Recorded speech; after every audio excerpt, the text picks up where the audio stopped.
Assalamualaikum warahmatullahi wabarakatuh. Perkenalkan, nama saya Silva Aulia dengan NIM 2122170 dari kelas PAIE. Video ini saya tujukan untuk melengkapi tugas UTS ke Minangkabawan. Di sini saya akan mengulas kembali tentang harta pusaka di Minangkabau. Yang pertama ialah tanah ulayat. Konsep dan kedudukan tanah ulayat ialah tanah ulayat adalah suatu lahan yang dikuasai oleh nenek mama para kepala suku atau datuk. Secara hukum adat, tanah ulayat ini diserahkan pengolah dan pemanfaatannya kepada masing-masing suku yang ada. Jenis-jenis tanah ulayat terbagi dua dalam suatu negari, yaitu tanah ulayat nagari dan ulayat kaum. Ulayat nagari berupa hutan yang dijadikan cagar alam dan tanah cadangan.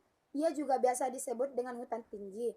Sedangkan ulayat kaum yang biasa disebut dengan hutan rendah ialah tanah yang dapat dimanfaatkan tetapi belum diolah oleh penduduk. Yang kedua ialah harta pusaka tinggi. Harta pusaka tinggi adalah harta yang diterima secara turun-temurun, harta pusaka yang terima turun-temurun dari mama kemenakan. Harta pusaka tinggi adalah hak milik bersama dari sebuah kaum yang mempunyai pertalian darah. Anggota kaumnya punya hak untuk menikmati selama hidupnya. Harta pusaka tinggi berupa tanah, sawah, ladang, kebun, kolam, pandang perkuburan, rumah gadang, dan lambang kebesaran. Harta pusaka tinggi ini tidak dapat diperjualbelikan, melainkan bisa digadaikan. Harta pusaka tinggi ini bisa digadaikan apabila terjadi yang pertama yaitu mayek tabujue di atas rumah, rumah gadang katirisan, gadih gadang ba alun balaki, memangki batang tarandam. Fungsi harta pusaka tinggi merupakan mempererat rasa persatuan kesatuan sebuah kaum yang bertali darah dan meningkatkan semua orang akan hubungan budi dan luhur. Yang ketiga, harta pusaka rendah. Harta pusaka rendah berasal dari harta pencarian, yaitu hasil usaha atau hasil mata pencaharian dari satu keluarga berupa sawah atau ladang yang dibeli dari pihak lain, rumah tempat tinggal, toko, pabrik, kendaraan bermotor atau kendaraan tidak bermotor. Yang disebut dengan harta pusaka rendah adalah segala sesuatu hasil harta pencarian dari bapak bersama ibu atau orang tua kita selama ikatan perkawinan yang telah diwariskan kepada anak perempuan, ditambah dengan pemberian mama dan tanggungani kepada kemenakannya dari hasil pencarian mama yang ditunggani itu sendiri.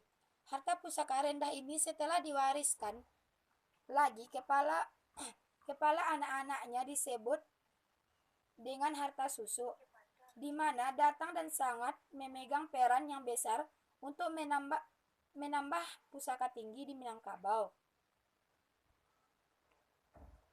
Yang keempat adalah harta kepemilikan. Konsep harta milik atas milik harta berkaitan dengan harta-harta di atas. Berlaku pula ketentuan tentang berbagai jenis hak milik ke atas harta. Hak milik di Minangkabau tidak dimaksudkan sebagai milik individu, tetapi milik komunal. Oleh karena itu, hak milik biasanya diartikan segala harta. Hal ini, tanah yang dikuasai oleh perut atau keluarga melalui apa yang disebut sebagai gam-gam bauntu atau genggam beruntu. Berbeda dengan hak milik, terdapat istilah milik merdeka dan milik tidak merdeka. Milik merdeka ialah harta milik pribadi yang diperoleh melalui usaha sendiri, harta warisan, dan harta hibah dari orang lain. Milik tidak merdeka ada beberapa jenis, yaitu milik gertali emas dan milik orang lain ialah milik orang lain yang disewa tanpa memperhitungkan harga dan jangka waktu sewa sebagai pemberian manfaat yang ikhlas dari pemilik. Milik bertali akal ialah membalas jasa budi baik seseorang dengan mengizinkannya untuk menggunakan dan mengerjakan tanahnya.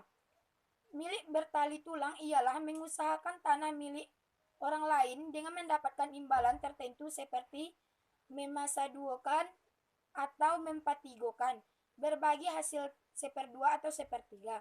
Manakala milik anugerah penghulu atau raja ialah pemberian tanah yang bersifat sementara oleh penghulu atau raja kepada seseorang karena berbagai alasan untuk memenuhi kebutuhan hidupnya.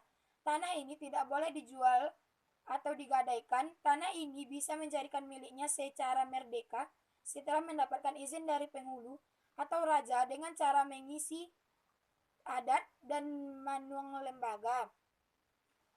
Harta di sana dibagi menjadi dua, yaitu harta pusaka dan harta cairan. Dan harta pusaka ada dua pula, yaitu pusaka benar dan pusaka sendiri. Sedangkan harta carian terbagi dua pula, yaitu carian bujang dan carian suami istri. Sekian dari saya, terima kasih.